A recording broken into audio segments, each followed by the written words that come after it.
Greetings, ladies and gentlemen, boys and girls. Welcome to the Brian Dainsberg Podcast, Christian Living in a Complicated World. I'm your host, Brian Dainsberg, lead pastor of Alliance Bible Church, located in beautiful southeast Wisconsin. Well, let's we're going to journey our way towards kicking a hornet's nest. Now, I want to set this up, spend a couple minutes setting this up. I tend towards perfectionism in my personality. I normally don't voice my thoughts on stuff until I've had enough time to evaluate it from nearly every conceivable angle. So it actually might be a little risky for me to be recording this podcast because it's not even close to being fully baked. Though, in my defense, I'm not sure a pastor offering biblical theological reflections on politics, I don't know that those reflections will ever be fully baked because the enormity of the topic is overwhelming. And so I reserve the right, I want to make this very clear, I reserve the right to reevaluate the thoughts I'm going to share on this podcast and perhaps future podcasts. I think this is labeled as part one. I'm probably going to add to this. Reserve the right to reevaluate my thoughts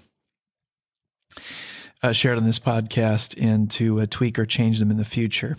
I don't want to be a political pundit. I don't want to. I don't want to be. I'm not qualified for that, nor do I want to join, frankly, the overcrowded sector of political punditry. I'm a pastor who teaches the Bible.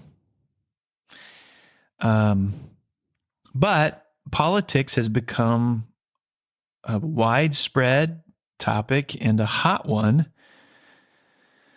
I just don't think pastors can ignore. And I think pastors wrestle with this time and again I think they wrestle with it all the time. But for me, the last year has been, I spent more quality time wrestling with this, and I'm trying to narrow in on a fairly simple question. Does the Bible give Christians direction on how to engage in the political world? Does the Bible give Christians direction on how to engage in the political world? Now, most of us take our cues from the Constitution or other vague theisms, but my curiosity is whether or not the Bible helps give some direction on this. So this podcast, therefore, is going to be a bit experimental, and I'm going to do a lot of wondering out loud. And through it all, I'm not trying to be anybody's conscience. Okay, I am wondering aloud, and I'm trying to think deeply about this as I offer thoughts on politics. Now, I want to start with a definition. Definition of politics. Definitions are so important when you're talking about things. You've got to constantly ask people, what do you mean by that? When I'm talking about politics, here's what I'm referring to. I'm taking this from Jonathan Leeman, his book called Political Church. Politics refers to, first, the institutional activity of governance. Second, over an entire population. Third, backed by the power of coercion, which in varying degrees will be regarded as legitimate. This is what I mean by politics.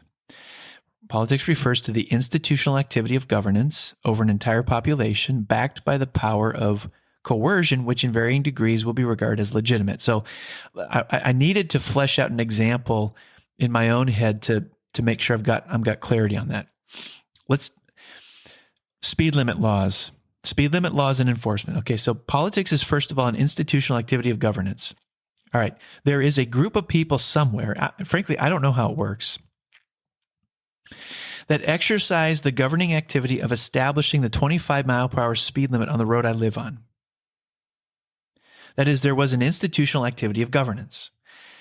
That speed limit is incumbent on the entire population. It governs Hondas, Toyotas, male drivers, female drivers, senior citizens, teenagers.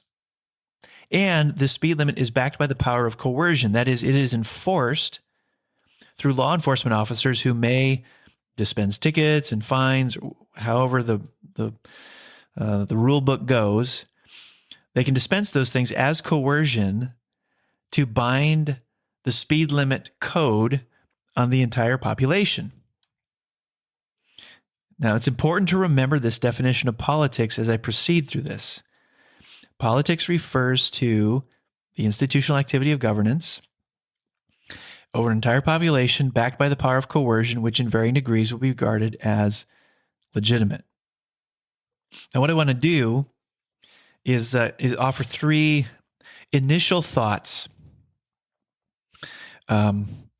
These podcasts are going to have more than one installment. I'm not sure how many yet. I haven't written them all. I'm still thinking through this, but let me give three initial thoughts on Christians and politics. First, the line between religion and politics may not be as hard and fast as we think. The line between religion and politics may not be as hard and fast as we think. Take a piece of paper. If you're driving, just mentally do this. Draw two circles next to each other, but not touching. Some people see religion and politics like that. Two separate worlds that have nothing to do with one another. Darrell Hart summarizes this perspective saying, quote, Christianity is an apolitical faith, end quote. Now, it's true, Christianity can't be neatly filed under one political party. That's true. And yes, really, at the heart of it, Christianity works on the heart. But someone changed at the heart will behave in certain ways in the public space.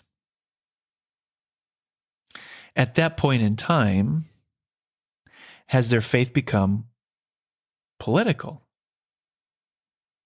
Certainly, though, some of those behaviors that their changed heart fuels will breach the political domain.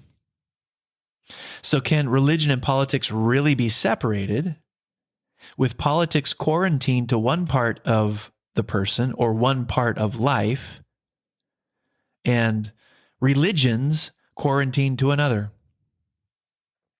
In the West, we've been trained to view religion and politics as occupying separate domains instead of as coterminous and mutually informing ones.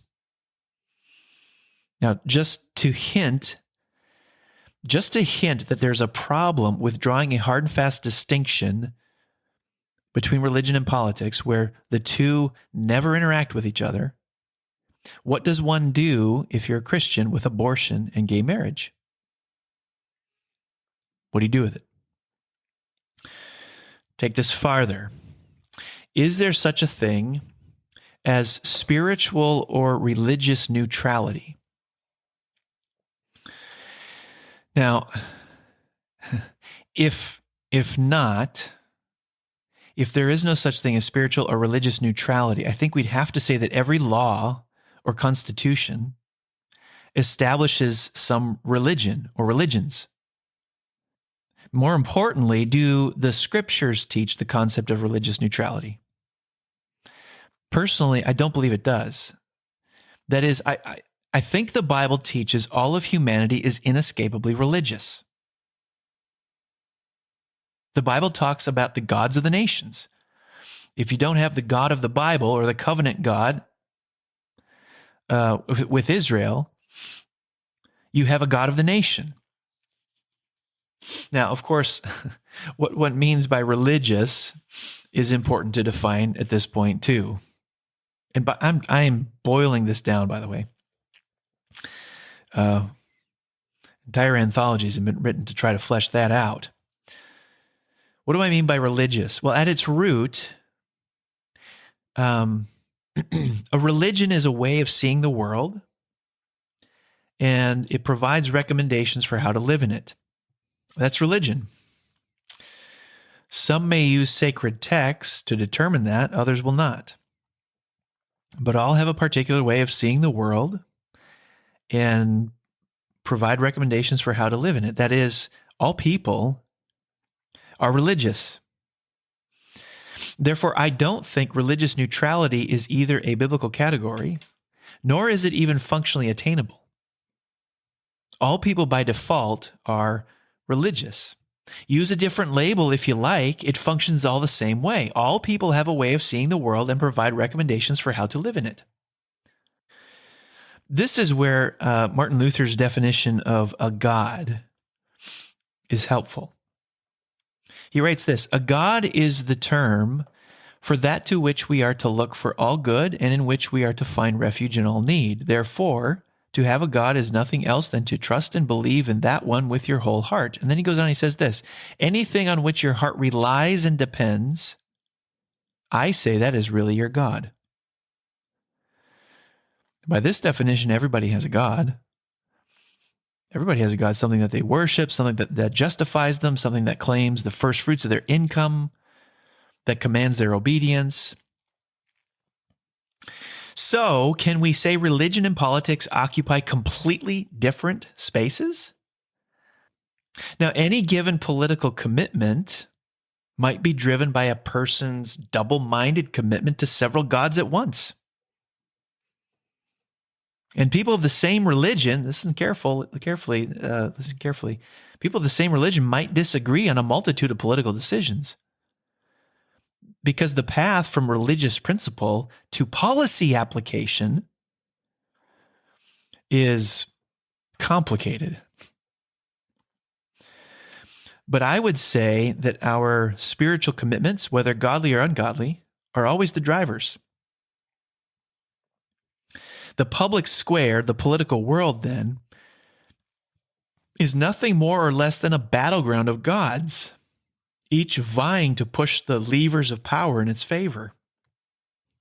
Jonathan Leeman put it this way. He says, what a nation's constitution and laws represent is an amalgam of competing values and religious commitments, cobbled together over time by compromise and negotiation. In the battleground of gods, called the public square, the law books present a record of which gods won a majority when the vote was taken, or which could secure a high court decision. So here's what I'm wondering. If the above is true, then all churches are political and politics is religious. This does not mean that there should be overlap of church and state. What I am contending, though, is that in a sense, all churches are political and politics is religious. There are two examples to me that make this clearer: abortion and gay marriage. I've done a podcast on abortion already. I'm not going to rehash those talking points here. Suffice it to say, abortion is the premeditated killing of human life. Abortion was a so-called quote-unquote religious issue long before it was a so-called political issue. What makes it a flashpoint issue is both how emotionally charged the issue is and how clear the scriptures are on it. Same goes for gay marriage. Marriage is one man and one woman for life. The marriage issue was a quote-unquote biblical issue long before it was a political issue. So if I was to preach on abortion or marriage and sexuality, would I be charged with being political? Today, I probably would. At least people would have a hard time seeing how it's not somehow involved in politics. Because it is, under the three-part definition I provided earlier. But what if I was to preach on abortion or marriage or sexuality in the 1700s? Would I be charged with being political? Probably not. Which world encroached on the other? Or is the better question, has religious pluralism helped foster the friction? That is America today less religiously homogeneous than it was in the 1700s? And because of that, issues that once enjoyed consensus, abortion, are enjoying less consensus because of religious heterogeneity. Now, just to tease something else, this does not mean that God intends to enforce right doctrine through government. But I think a later podcast I'll tackle this idea. I think God does intend to enforce right morality through government. Now, to what degree? This is where the arguments of legislating morality, we shouldn't legislate morality. Well, we already do. You can't go next door and kill your neighbor. That's one of the 10 commandments. We've already legislated that as morality. You can't go next door and just steal your neighbor's car. We already legislate morality. To what degree does God expect government to legislate morality? What should be and what shouldn't be? This is where it's hard to move from maybe theological principle to political policy. Let me kind of recap here. Atheists have gods. Okay, those gods shape their view of the world. Those views of the world likely move into the space of politics as I defined it above. That is because everyone is religious. Politics is a battleground of gods. So the line between religion and politics may not be as hard and fast as we'd like it to be, or as we have been trained to think. And so what I'm wondering, in my thinking through this, is if all churches then are really political, as I have defined politics, as Jonathan Leeman has defined politics. All churches are political and politics is religious. Now, the next question is, to what degree do Christians, quote unquote, wage war by bringing their view of God, who shapes how they see the world, and provides recommendations for how to live in it? To what degree do they bring that into the political world?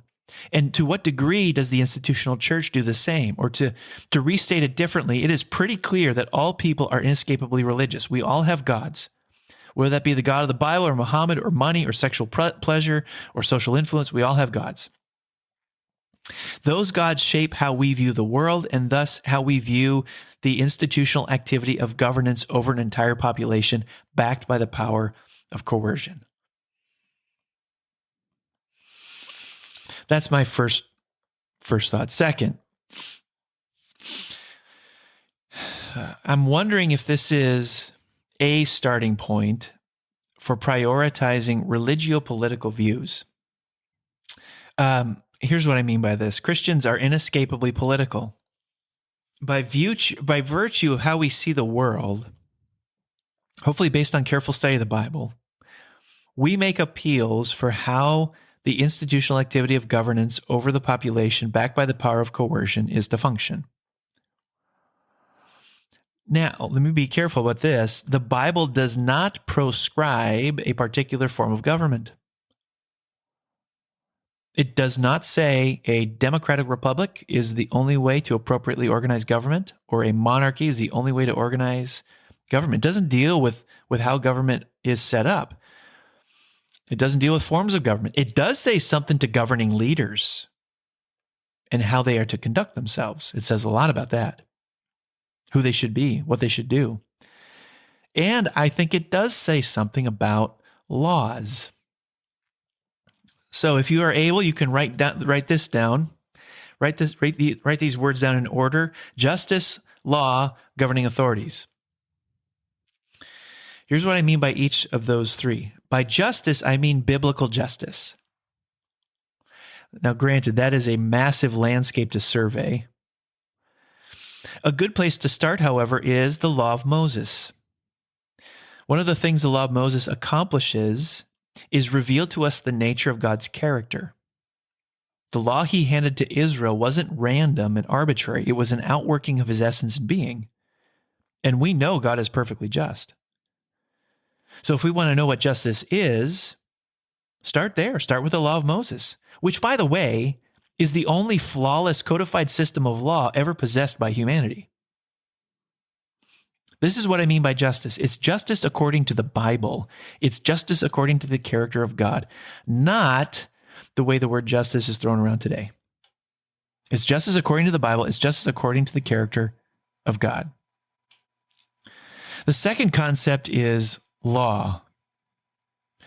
This is where I think Martin Luther King Jr. was spot on. In his letter from Birmingham jail, he wrote, a just law is one that squares with the moral law of God.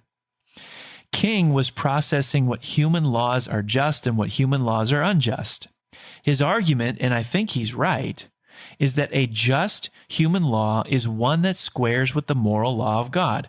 He's thinking of laws in terms of biblical justice. He's starting with the moral law of God, with biblical justice, which is the standard of justice, and asking, does this human law codified in my country or community square with the moral law of God? The third concept is governing authorities. Governing authorities are the people you voted for, the people in charge, the people who possess the power of coercion. The question I'm wrestling with regarding governing authorities is, do they view themselves as subordinate to biblical justice and the laws that ought to be birthed out of biblical justice? In other words, do they view there to be a hierarchy like the one I listed? Biblical justice first, laws born out of biblical justice second, and then they put themselves third, subordinate to the other two. The order is important to me. One of the questions I ask myself in considering political candidates is, to what degree has biblical justice shaped their view of laws they will seek to enact or enforce? I do advocate supporting candidates who support and or enforce laws that square with the moral law of God. Now, I want to go off on a tangent here.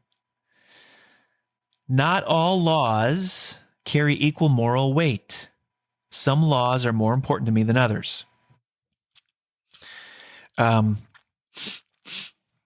a corollary to that, the statement, all sins are the same.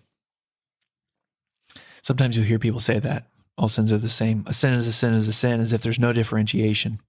It might sound right initially, but upon further review, it's not exactly that simple.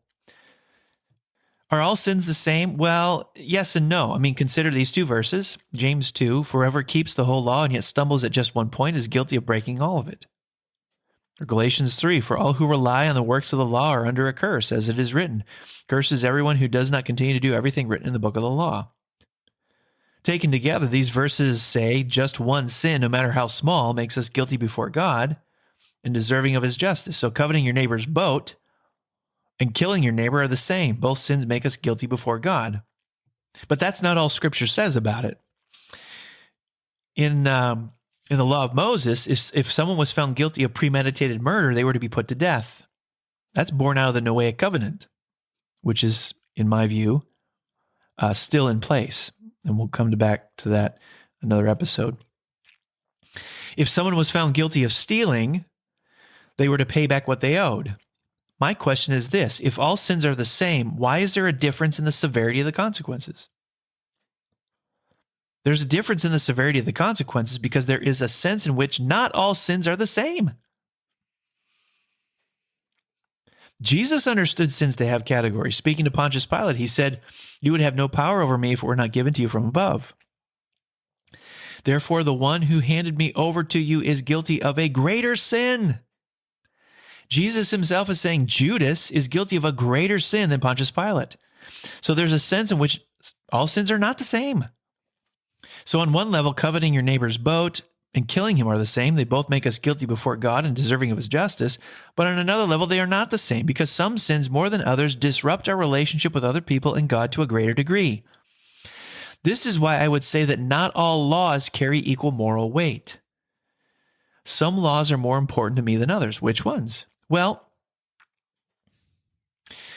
what if the most important laws are the ones the Bible levies the stiffest penalties against? The law God gave to Moses and the people of Israel contained capital offenses.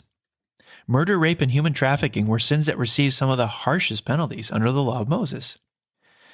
If those are a reflection of true justice, biblical justice, to what degree do our political leaders advocate for laws that police and appropriately enforce those offenses?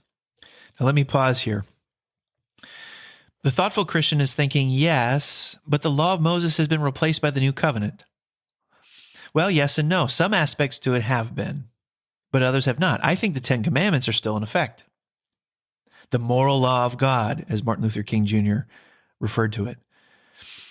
The Sabbath, maybe perhaps in a slightly modified way.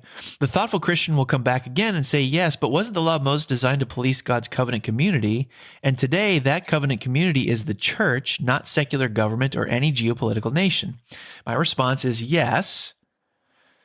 But to what extent did God have moral expectations of secular governments and nations in the Bible?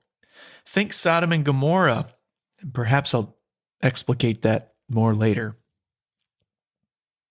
And if the laws contained in Scripture represent true justice, shouldn't we advocate for that wherever we go and look for political candidates who will pursue biblical justice in their policy making and enforcing?